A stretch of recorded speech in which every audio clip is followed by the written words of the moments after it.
So we have one more student to interview today on the Superintendent's Corner, but before we do that, I just wanted to mention there's a different look to the Superintendent's Corner, and it's not me, and it is this desk that we have in front of us, this counter, and Sarah Buckley's parents donated this, designed this, built this, and I think it's wonderful.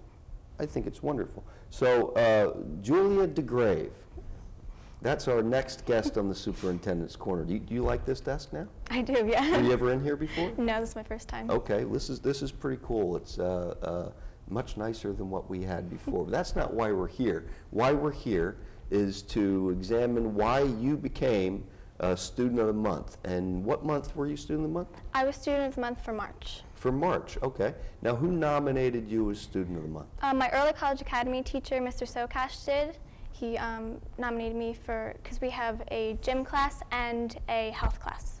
Okay, in Early College Academy. Now, tell me something, what is Early College Academy? Early College Academy is a program where you can earn an associate's degree while you're still in high school. Wow, so what associate's degree do you want to earn while you're still in high school? Right now, it's just for general studies.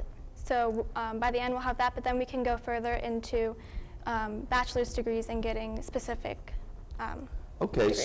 so by saying it's general studies, that would apply to almost any college. Yep. I do know a little bit about this, right? Yep.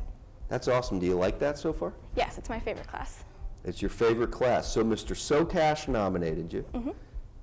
The Early College Academy with Mr. Sokash is your favorite class, and you were the March Student of the Month, and you're a freshman here this year. Yes. That's awesome. So that's your favorite class.